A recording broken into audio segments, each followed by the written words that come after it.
세상에 이렇게 신기하고도 재미있게 생겼고도 이렇게 맛있는 곳을 여태껏 내만 모르고 있었던 이유가 뭔지 반성을 해봤더니 탱자가 이것을 안지가 4, 5년 넘은 것 같은데 못 간 이유가 맨날 줄 선다는 소문에 겁을 먹고 그랬던 것 같네요. 지금은 서면에 2호점이 생긴 덕분인지 평일 점심때 가보니 줄을 한 번도 안 서고 바로 먹을 수가 있었는데 딱 한 가지 단점이 있다면 값이 싼 곳은 아닙니다. 빠뜨. 그러나 보기만 좋고 별 맛은 없는 SNS용 맛집이 아니라 눈으로 보고 놀라고 먹어서 맛있어서 또 놀라고 사람을 2번 죽이는 것이 아닌 2번 놀라게 하는 식당. 또 메뉴도 엄청 많아서 다 먹어보지는 못하고 탱자가 5번 가서 먹어본 10가지 메뉴 지금부터 말씀을 드릴 테니 들어보시고, 그런데 이런 집은 왜 미슐랭 못 받았는지 모르겠네요. 지난 3월 26일 낮 12시 40분에 전략적으로 야스마루 앞에 도착을 했는데 가게 전면의 우드톤도 건물 자체 색깔과 별로 어울리지를 않았고 입구에 테이블링 기계 옆에 말통을 쭉 둘러놓은 것도 사실 별로 보기가 좋지를 않았습니다. 차들이 지나가다가 들이받을 것 같아서 이렇게 해놓은 것 같은데 좀 더 이쁘게 해놓으면 좋지 않을까 하는 생각이 들었습니다. 그리고 간이 의자들이 있다는 것은 대기가 있을 수가 있다는 뜻인데 그렇다면 지난 추운 겨울날도 손님들이 이렇게 밖에서 떨면서 기다렸을까요? 뭐 아따 싸구리 분식집이라면 몰라도 명색이 그래도 일식집이면 좀 더 대기 고객에 대한 뭔가 대책이 있으면 좋지 않을까 하는 생각도 들었습니다. 쓸데없는 생각은 찰나였고 문을 열고 딱 들어갔는데 다행히도 평일 점심은 그리 분바야 하지 않았고 능숙하게 창가에 자리를 내고 태블릿을 통해 두다닥 주문을 했습니다. 뭘 시켰냐고요? 처음 가면 무조건 파랑국수라는 것을 시켜야 합니다. 만약 여러분이 각종 SNS상의 파랑국수 사진을 보고 와 이거 정말 신기하네 먹어보고 싶네 안하고 뭐 이런 게 다 있노 난 이런 거 하나도 안 궁금하다 하면 그 사람은 사이코패스나 소시오패스일 겁니다. 하지만 말씀드렸다시피 가격이 무려 12,000원입니다. 그러니 일단 가성비 식당은 아니라는 것을 다시 한번 말씀을 드리면서 국수만 가지고는 뭔가 부족하지 않을까 싶어서 가지 탱가쿠 7,000원을 같이 시켰습니다. 탱자가 야스마루의 파랑국수같이 정말 어디서도 본 적이 없는 특이한 메뉴를 볼 때마다 하는 생각이 뭔가 하면 과연 이 메뉴는 창작된 걸까 아니면 이것도 어딘가 원조가 있고 뺏긴 걸까 하는 생각을 하는데요. 물어보지는 않았습니다만 창작이든 모방이든지 간에 정말 특이한 것이면 틀림이 없는 것 같습니다. 중간에 커다란 단무지를 통째로 풍덩 담가 놓은 것 같이 보이는데 아닙니다. 놀랍게도 이게 계란말이인데 부드럽고 맛있습니다. 계란말이는 방금 찐 것처럼 따뜻하고 또 국수는 냉국수입니다. 반전에 반전이 거듭되는 것이지요. 그리고 국물 또한 반전입니다. 국물은 별로 진하지를 않습니다. 약간 섭섭하기는 하지만 퍼포먼스가 워낙에 압도적이고 계란말이와 시원한 국수도 맛이 있고 파송송 계란말이 탁의 조화가 완벽한 관계로 이 정도면 너의 죄를 사하노라 용서가 됩니다. 그리고 정말 이 가지 탱가쿠도 음식으로 이렇게 장난을 쳐놨나 싶을 정도로 이쁘게 만들어 놨는데요. 사실 12,000원짜리 파랑국수만 해도 양이 충분한데 이거 한 번에 한 가지씩 먹다 보면 한 달 내내 야스마루만 다녀야 할 것 같아서 욕심을 좀 부려서 첫 번째 사이드 메뉴로 가지 탱가쿠를 선택을 했는데 정말 잘한 것 같습니다. 가지 맛이 그렇게 확 올라오는 것은 아닌데 부드럽고 맛있습니다. 뭐 맛이 있고 없고를 떠나서 이렇게 신기하게 생긴 이렇게 이쁜 메뉴를 어떻게 안 시켜보고 참을 수가 있겠습니까? 야스마루 첫 번째 방문은 대만족이었고 드디어 이틀 뒤 28일 금요일날 점심때 두 번째 방문을 했는데 확실히 금요일날 점심은 손님이 좀 있네요. 참고하시고요. 탱자가 선택한 두 번째 메뉴는 고등어 봉초밥. 아이고나야 28,000원이나 하네요. 별로 맛있을 것 같지도 않았고 배도 안 부를 것 같고 가격도 비싸서 시키고 싶지 않았는데 이것 역시 어디서도 본 적이 없는 메뉴라 투철한 유튜브 정신에 입각하여 시켜 먹어봤는데 정말 맛있네요. 가성비 어쩌고저쩌고 이번에는 그런 것은 따지고 싶지 않고 그냥 의외로 맛있습니다. 이 고등어 김초밥 하나만 해도 탱자의 하루 식사비를 초과를 했는데 그래도 혹시나 양이 모자라면 웃잖아 또 이게 맛이 없으면 웃잖아 싶어서 뭔가 안정적이고 라이트한 사이드 메뉴를 열심히 고르다가 안심카트 힐에 8,000원을 시켰습니다. 여기서 탱자가 야스마루를 또 한 번 칭찬하고 싶은 이유는 대부분 식당이 메뉴판에 있는 사진보다 실물 음식이 더 이쁘게 나오는 경우가 잘 없는데 얼마 전 어느 식당에 가서도 이 사진을 보고 시켰는데 이렇게 나와서 네 참 이건 좀 너무하지 않나 하는 생각도 했었는데 거꾸로 야스마루는 대부분의 메뉴가 사진보다 실물이 더 이뻤습니다. 그런데 유일하게 탱자가 시킨 메뉴 중에 이 안심카츠만 사진보다 실물이 좀 못했던 것 같은데 맛은 그럭저럭 그래도 괜찮았던 것 같습니다. 보자. 아까 어떻게 찍으라고 그러셨지? 이렇게 네, 찍어. 그래 해도 깨지는 것 같은데 이렇게.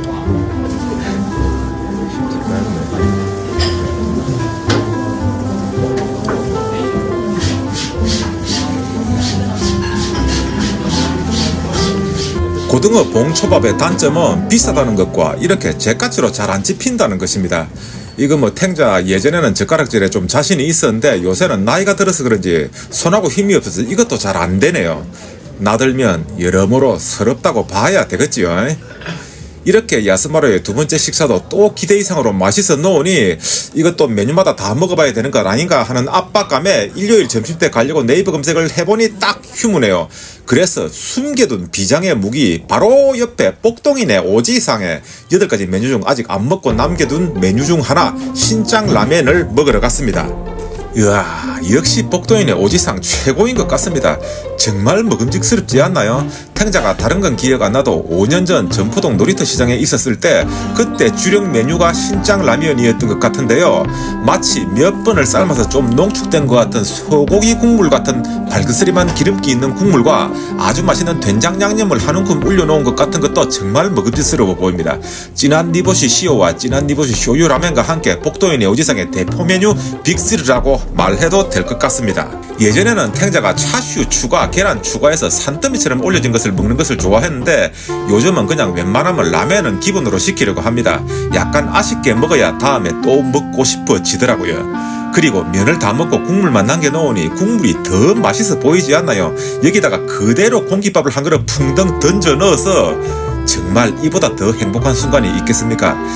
탱자 아직은 거의 듣보잡 수준의 하류 유튜버 인생을 걷고 있지만 그래도 덕분에 이렇게 맛있는 집들을 찾아다닐 수 있게 된 것은 정말 좋은 것 같습니다. 자, 갈 길이 멀지요. 드디어 3월 30일 월요일 점심때 세 번째로 야스마루를 찾아왔는데 아이고 드디어 올 것이 왔네요. 식당 앞 대기석에 젊은 언니 한 분이 앉아 계시길래 대기 중이냐고 물어봤더니 다행히 일행 기다린다고 안에 자리 있다네요. 정말 놀라서 애 떨어질 뻔했습니다. 사실 이날이 제법 추웠는데요.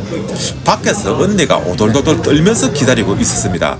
안에 빈자리가 있으면 앉아서 기다리면 될 낀데 하실 낀데 제가 보니 야스마루는 일행이 다 와야 앉을 수 있게 하는 방침이 있었습니다.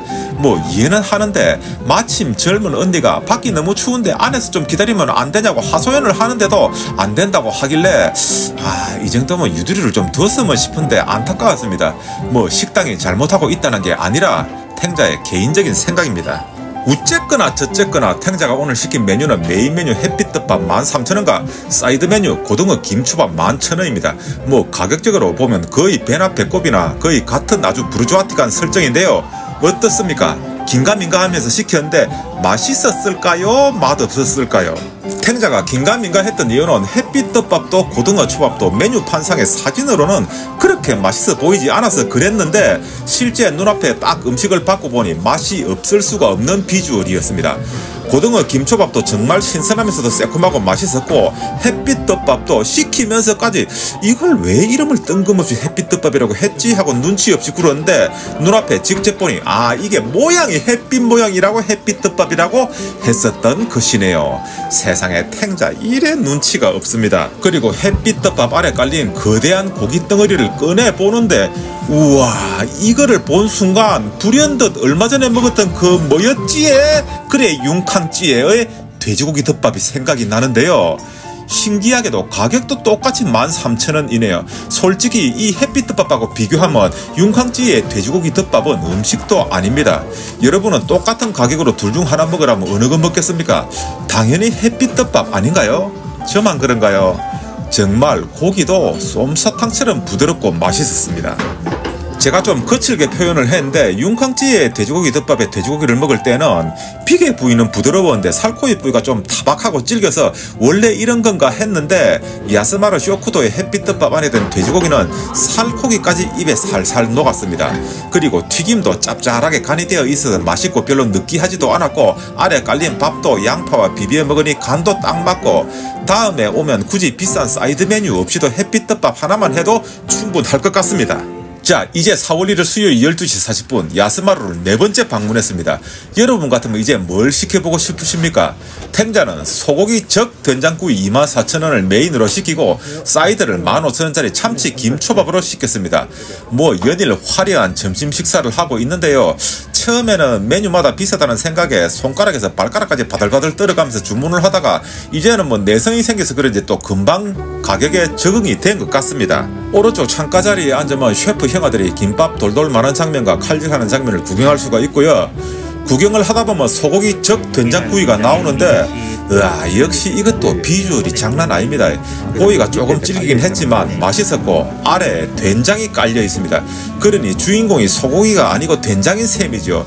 탱자가 대충 고기만 낼름낼름 집어 먹으니 셰프님이 보시고는 어르신 그리 성의 없이 드시면 안 된다고 아래 깔린 된장을 열심히 휘저어서 드셔야 된다고 이야기를 해주셔서 열심히 된장까지 박박 끓여 먹었습니다.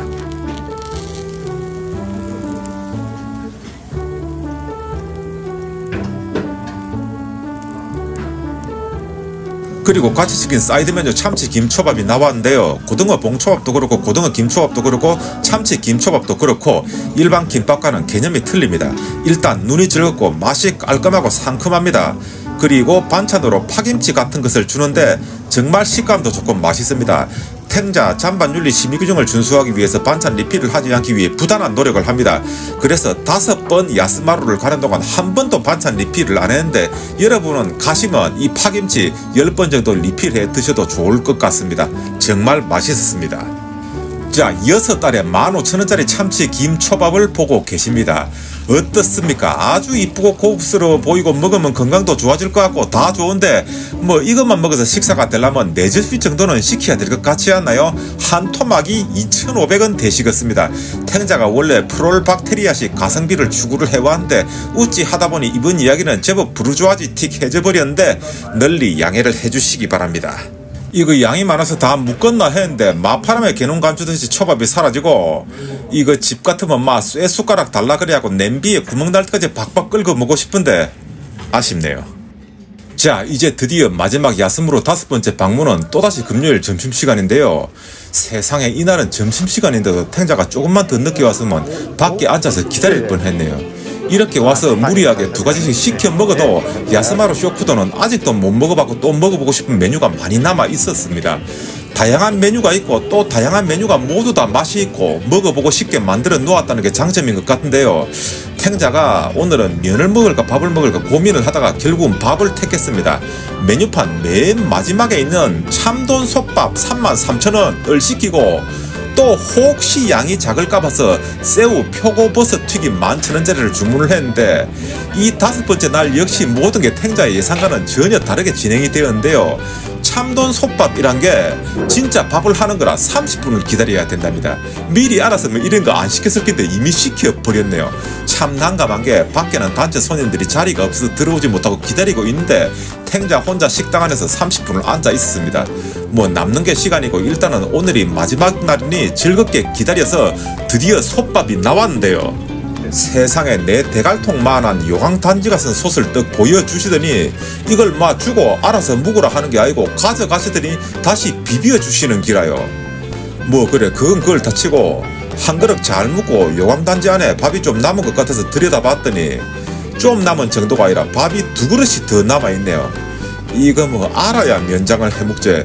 이 참돈 솥밥은 확실히 2인분인 것 같습니다. 2명이 와서 이거 하나만 시켜도 식사가 될 것 같은데 탱자 그것도 모르고 막 내 혼자 시키고 또 표고버섯 튀김 시키고 뭐 난리를 부린 것이지요. 뭐 난감하기도 하고 황당하기도 하고 또 정말 재미있었습니다. 이게 2인분인 줄 알았으면 지레 겁먹고 못 시켰을 낀데 모르면 용감하다고 무지한 덕분에 참돔 솥밥이란 것을 먹어봤습니다. 아마 오늘 이 영상이 길기도 길지만 페루 영상을 제외하고는 근래 만든 영상 중에 가장 밥값이 많이 들어간 부르주아지 컨셉의 영상이 아닌가 생각됩니다. 갈수록 영상 만들기가 힘들어져서 드디어 이틀 만에 하나씩 영상을 만들던 패턴이 깨어져 버렸습니다. 분명 영상을 만드는데 정성을 들이는 시간은 점점 더 늘어나고 있는데 결과물은 쑥쑥 잘 나오지를 않고 또 오히려 짧게 다녀오고 짧게 만들던 이전에 비해서 영양가가 없어진 것 같은데 뭐 그렇다고 해서 여기서 주저앉을 수는 없겠지요. 영혼을 갈아 넣는다는 심정으로 더 열심히 해야 할 것 같습니다. 이것으로시에 균형 잡힌 지역경제 발전에 이바지하고 잔반 윤리 심의규정을 준수하는 탱자의 산 넘고 물 건너 야스바로 쇼크도 찾아서 이야기 마무리 짓고 바로 이어지는 탱자가 그린 만화로 보는 죽기 전에 가야 할 곳 56번째 이야기는 교황의 여름 별장이 있었고 교황이 마셨다는 포도주를 생산했다고 알려져서 유명해진 마을 샤또네프 뒷바프 이야기 들으시면서 오늘 이야기 마치겠습니다. 감사합니다. 진리와 탱자였습니다.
2017년 9월 22일부터 10월 14일까지 23일간의 프랑스 여행 이야기 계속됩니다.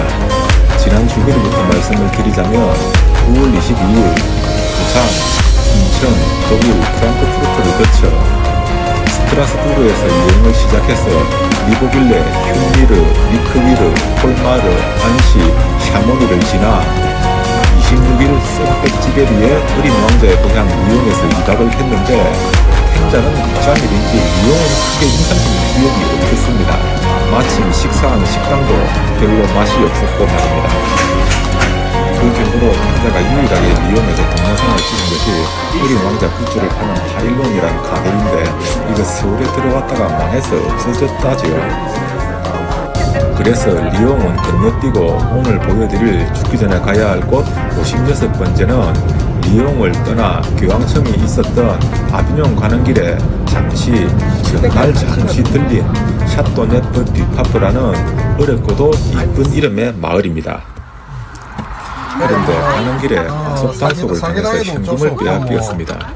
지금도 경찰이 나는지 아니면 사기를 당한 것인지 모르겠는데요. 탱자가 살짝 촬영을 하다가 들켜서 휴대폰을 껐는데요. 그 뒤 상황은 끔찍했습니다. 권총을 보여주면서 동영상을 지우라고 해서 지웠는데 안 지워졌더군요. 2010년도 남미 여행 때 칸쿤에서 오토바이 경찰관한테 삥 뜯긴 적이 있는데 이번 프랑스 교통경찰에게 현금 뜯긴 일은 진짜 정당한 벌금을 낸 건지 아니면 삥 뜯긴 건지 지금도 궁금합니다. 독일에서 이제 이후에 어쨌든 단속당한 효과는 컸습니다. 프랑스 경찰이 무서워서 이후로 23일간 절대 시속 100km를 넘지를 않았습니다. 샤또네프 뒷파프 가는 길은 포도주로 유명한 곳 아니랄까봐 가는 길에 끝없이 포도밭이 펼쳐져 있길래 잠시 차를 세우고 구경을 했습니다. 포도나무가 키가 작고 술 만드는 포도라 그런지 씨알도 작고 볼품이 없죠. 당도만 높으면 된다는 의미인 것 같습니다. 샤또네프 뒷파프라는 곳은 정말 이름도 없던 마을이었는데 교황의 여름 별장이 생기면서 교황의 새로운 성이라는 뜻의 샤또네프 뒷파프라는 이름이 붙여졌고 지금은 근처에서 가장 양질의 포도주를 생산하는 곳으로 유명해졌습니다. 교황의 여름 별장은 부실공사였는지 다 무너져서 흔적만 남아 있었고 바로 옆에 식당이 하나 있었는데요. 프랑스 여행하면서 가장 행복했던 식사 시간을 꼽으라면 이곳에서의 점심을 꼽을까 합니다. 그 즐거웠던 순간을 떠올리며 탱자가 그린 그림 한번 감상해 보시기 바랍니다. 프랑스 여행을 다녀와서 생각을 해보니 가장 즐거웠던 식사는 전부 점심 식사였고, 그리고 야외 식탁에서 즐긴 식사였습니다. 오히려 비싼 음식은 저녁에 더 많이 먹었는데 점심 식사가 행복하게 기억된 이유가 뭘까요? 탱자 생각에는 일단 햇살이 화사한 정오에 야외에서 즐긴 식사라서 그 분위기가 좋아서 그런 것 아닌가 생각이 됩니다. 그런데 운전을 도맡아서 한 최 교주는 반주를 충분히 곁들이지 못해서 탱자랑 의견이 다를지 모르겠습니다. 사실 같이 운전하자고 해놓고는 몇 년간 운전을 안 했다는 핑계로 23일간 운전을 최 교주에게 떠넘겨버려서 지금도 미안한 마음이 있고 고맙게 생각하고 있습니다. 원래 일정은 와이너리 한 군데 들러서 구경하고 밥 먹고 가는 것이었는데 이 조그만 시골 마을이 차가 많아서 주차 공간이 없었습니다. 결국 주차할 곳을 찾다가 시간이 지체되어 와이너리 구경을 포기하고 내비를 켜고 식당을 찾아갔는데 내비가 자꾸만 막다른 골목으로 안내를 해서 결국 차에서 내려서 겨우겨우 식당을 찾아갔습니다. 나중에 보니 엉뚱한 곳에 주차장이 있더군요. 짧고 아쉽고 강렬했던 샤또 네프 디파토에서의 추억 이야기를 마무리 짓고 죽기 전에 가야 할 곳 57번째 이야기로 다시 돌아오겠습니다. 감사합니다. 진리와 탱자였습니다.